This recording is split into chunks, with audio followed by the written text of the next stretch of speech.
Hey guys, today I'll give you my list for the top 10 superheroes in the Arrowverse.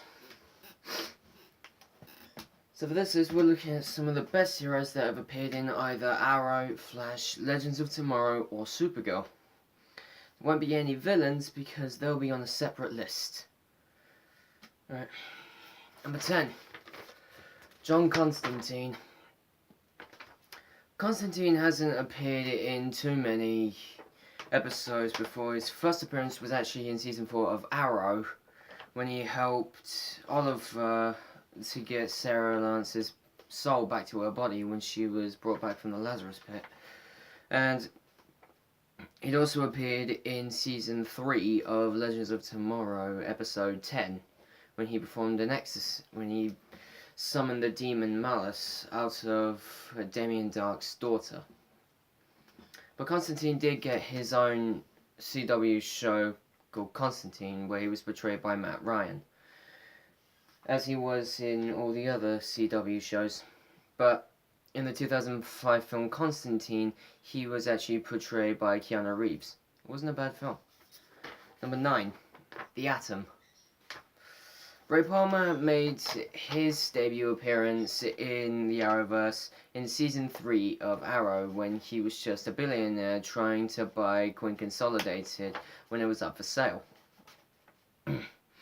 Successfully buying it, he used it to create the Atom suit, and he told Felicity he was going to protect the people of Star City so that he wouldn't feel helpless again, since he lost his fiancée during the siege with Slade and his Mirakuru army. But after Arrow, he then joined up with the Legends and became one of their best members. He's also DC's answer to Marvel's Ant-Man, being able to shrink and grow. But in the Arrowverse, he can shrink, grow, fly, and shoot compressed hard light beams from his suit. Number 8, Supergirl. Supergirl's one of the latest CW shows, and one of the latest heroes to become part of the Arrowverse. She's also one of the hottest. But since we all know the story of what Superman's like on Earth, it's time to see how his cousin's handling, trying to balance being a superhero and being a reporter. Her first crossover with the other heroes of the Arrowverse was actually with the Flash, since her Earth is actually on another one compared to all the others, since she's on Earth 39, and Oliver, Barry, the Flash and Green Arrow, they're all on Earth 1. But she has appeared alongside all the other Arrowverse shows, since she was a part of the Invasion crossover when she helped them defeat the Dominators, and she was also part of the Crisis on Earth X crossover when Nazis from Earth X, or 53, had come to actually get Supergirl's heart. And they knew that she was on Earth 1 since they've been watching her. Number 7, Spartan. Spartan, or John Diggle, has been a part of Arrow since episode 1, where he was just Oliver's driver. But eventually he became part of Oliver's crusade and has become his best friend. But it wasn't until season 4 that he got his own suit. Being the voice of reason in Oliver's world, John is an expert in several forms of martial arts. I think he's done 2 tours in Afghanistan, and he's a brilliant marksman as well. And he's built like a tank. I mean, muscle built anyway. But John is definitely a loyal friend to Oliver, not only to Oliver, but to Barry, Felicity, and everyone else. We all need our own John Diggle. Number 6, Kid Flash. Kid Flash hasn't actually been around in the Arrowverse for too long, but in his short run on the show, he's become quite an iconic character. First appearing in Season 2, just as Wally West, not Kid Flash yet. A lot of fans weren't sure how to feel about him, since he wasn't Kid Flash yet. But in Season 3, we did see him become a speedster finally. When he touched Alchemy's Philosopher's Stone, it encased him in a cocoon, and when he came out of it, he was a speedster. But Wally is definitely hot-headed, smart, funny. He's a great character. But in Season 4 of The Flash, he decided to leave Central City, and he has now joined up with the Legends.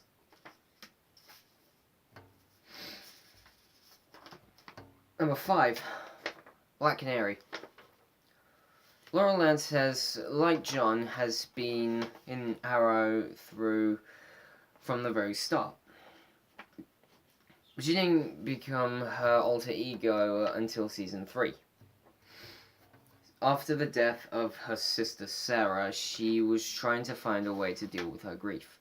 So she decided to follow in her sister's footsteps and become a vigilante. At first she was a bit rusty until she learned how to box from the first vigilante in Star City, Wildcat. Unlike Oliver.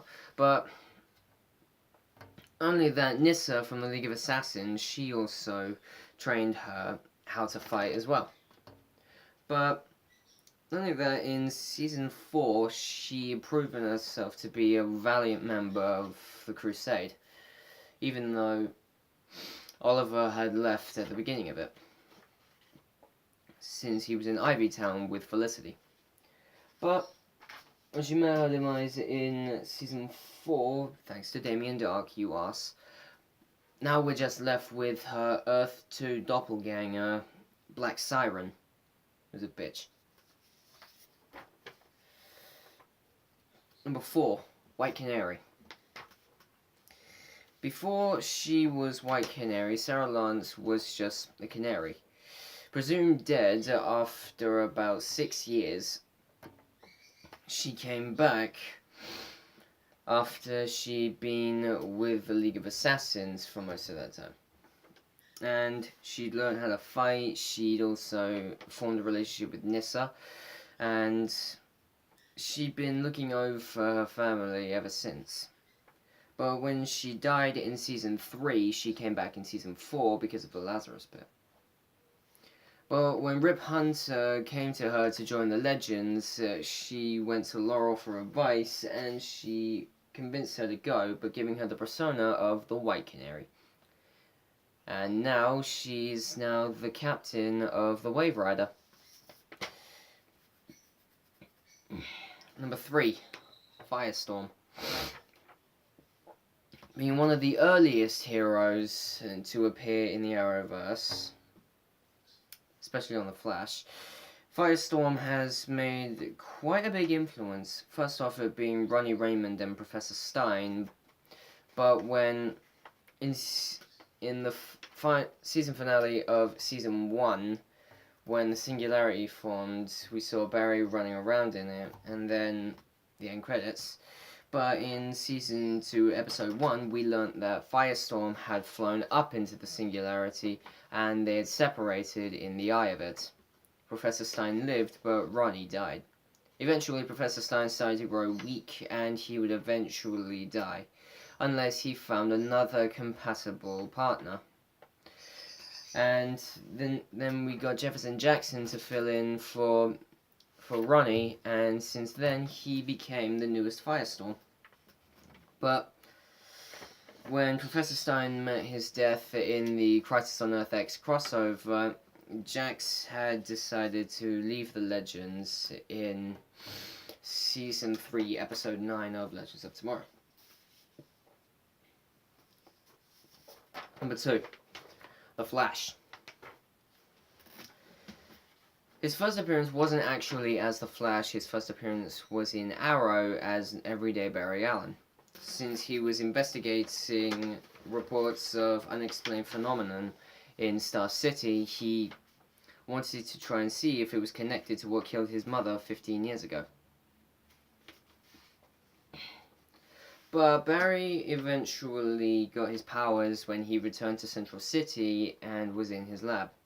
Struck by lightning and doused in chemicals, and 9 months later he awoke from a coma at Star Labs, where he met Caitlin, Cisco, and Dr. Wells, aka Reverse Flash.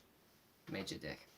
But being the Flash has basically given Barry the sense of hope he needed to get justice for his father.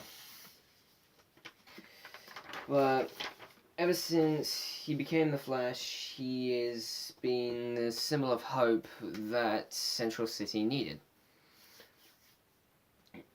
He's for many speedsters: Reverse Flash, Zoom, Sabotage, Trajectory, Rival, yeah. But he's definitely one of the brighter heroes in the Arrowverse. I don't mean bright as in smart, I mean like as in not as violent. We don't have any honorable mentions, so let's get right to number one. Number one, Green Arrow. Obviously, Oliver was going to be number one. Arrow started the Arrowverse anyway. After 5 years in hell, he returned home with only one goal: to save his city. This all started when Oliver and Sarah went on the Queen's Gambit and were caught in a storm. They were presumed dead for 5 years, and Oliver returned home in order to seek out justice to those who have poisoned his city. Since then, Oliver has gone through so much heartbreak and so much pain. He's lost his best friend, he nearly lost his sister, he's lost his mother. He's lost Laurel as well. But he has also learned that he has a son. And now in the latest seasons, we see Oliver struggling to be the mayor of Star City, be a father, and also be the Green Arrow. But we wouldn't change him at all. Alright guys, thanks for watching. Be sure to like and subscribe, and comment what you think down below. Oh, and the next video I do, which will be in the coming week, it won't be a top 10 list actually. I'll be starting my comic book origins, but be sure to come back in the following week to find out who I'll be doing. I'll give you a hint: it's one of Marvel's best heroes. I'll see you guys next time. See you later.